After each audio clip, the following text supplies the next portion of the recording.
Thank you for having me today at this hearing.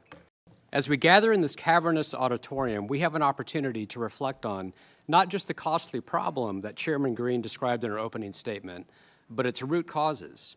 Today's expansive, excessive, and sometimes opulent federal real estate portfolio is both a monument to the administrative state and a mausoleum of lost dreams, opportunity, and freedom for American taxpayers.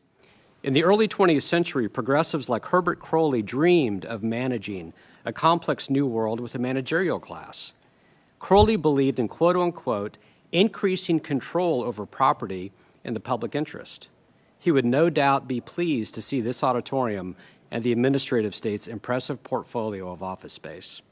So this hearing is an opportunity for Congress to turn away from this failed policy of the past and reestablish our founders' timeless vision of limited constitutional government and transparency.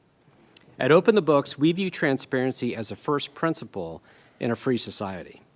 Our work was in part enabled by landmark bipartisan transparency legislation, the Federal Funding, Accountability, and Transparency Act of 2006, or the Coburn-Obama bill, that I helped craft when I was working for then-Senator Tom Coburn. And that bill created usaspending.gov and put all federal spending online for the first time. Our founders wisely prioritized transparency and wrote it into the Constitution.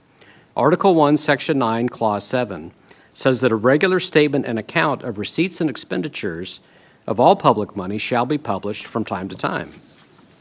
Note that these words precede the Bill of Rights, the First Amendment, and our right to free speech itself. In the public square, transparency is like oxygen. We can't speak if we can't breathe. So when we had opened the books, looked at the federal real estate portfolio, we discovered the high cost of decorating and redecorating the administrative state. And to taxpayers, today's hearing is quite literally a kitchen table issue. Every family can relate to the cost of furniture. That's why taxpayers are so incensed when they learn that federal agencies are freely spending billions of dollars every year on high-end pieces. Since fiscal year 2021, executive agencies have spent more than $4.6 billion on furniture alone.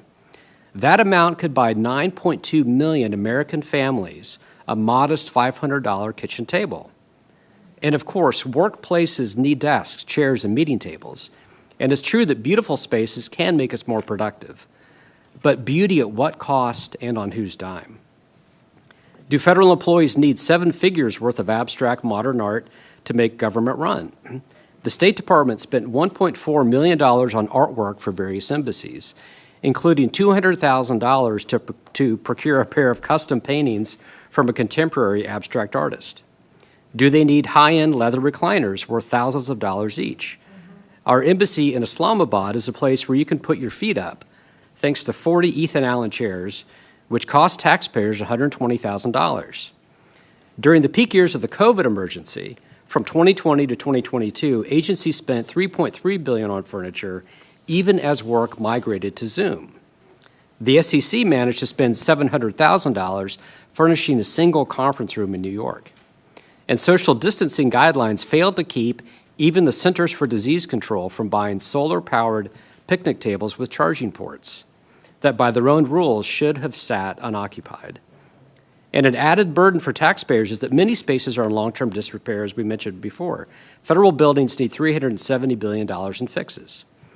All in all, we have an incomprehensible amount of physical space and furnishings, too much of it inefficiently procured, leased, and maintained.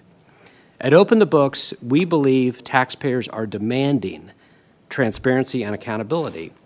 Instead of expanding federal agencies, they want Congress to expand their agency and their right to pursue happiness on their terms with their own resources. Thomas Jefferson wisely said, "The natural progress of things is for liberty to yield and government to gain ground." Every dollar saved in Washington is a dream realized somewhere in America. The administrative state's well-decorated real estate portfolio is a worthy place to start. I look forward to your questions.